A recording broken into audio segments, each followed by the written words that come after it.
This is a video on hippie Hitler and how Hitler is a female, and all of them.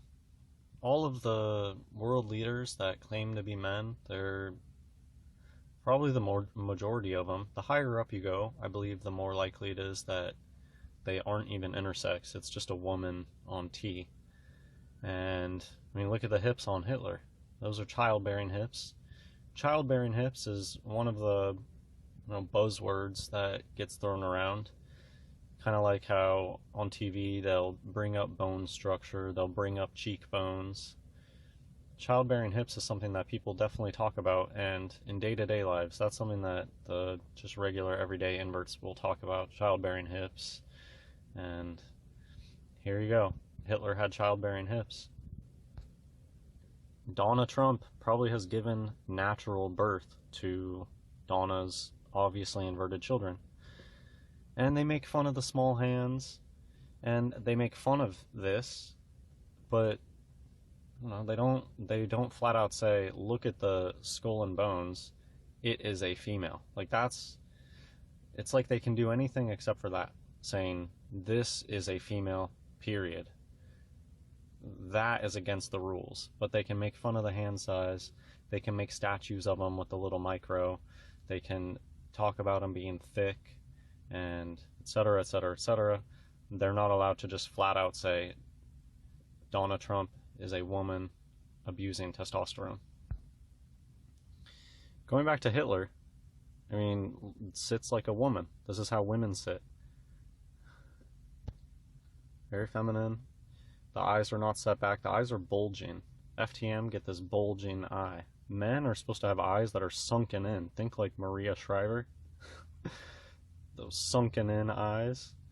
FTM have these bulging out eyes, and the eyebrows are very, very close to the eye. The ability to have these like crazy drag queen eye makeup, that's a male feature, to have eyebrows that are really far away from your eye. Women look like this. Real women don't have crazy space to make eye makeup. And the really thin lips. Probably just a fake mustache. They cover their necks. And yeah, they're trannies. Look at the way that this sits. Females sit like that. Here's the bigger photo showing not childbearing hips, and then whoa, nothing new. They talk about drag King Tut. Goes back to Egypt. What these people do, I mean, you can tell that they're obsessed with Egypt. And what they're doing is nothing new. King Tut, they'll tell you King Tut had female hips.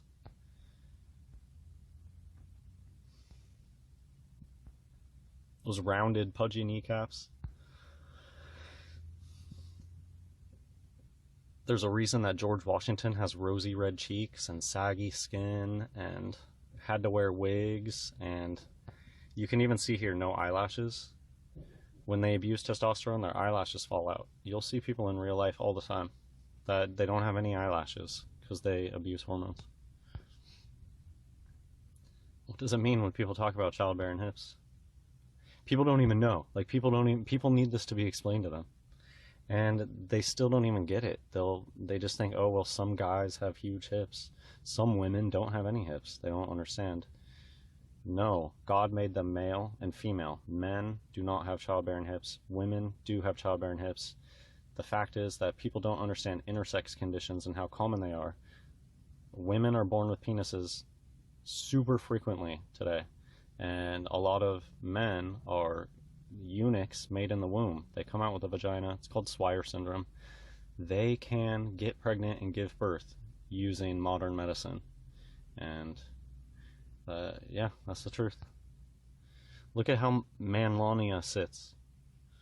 They do this on purpose. I mean, because they're trained. They know what they're supposed to do. Like, Melania, I'm sure, sits correctly a lot of times, but they'll come out and they'll show you. I mean, the male politicians just all sit like women. They all sit like women. But here's an example of Melania showing you the real way that this one sits. This is how men sit.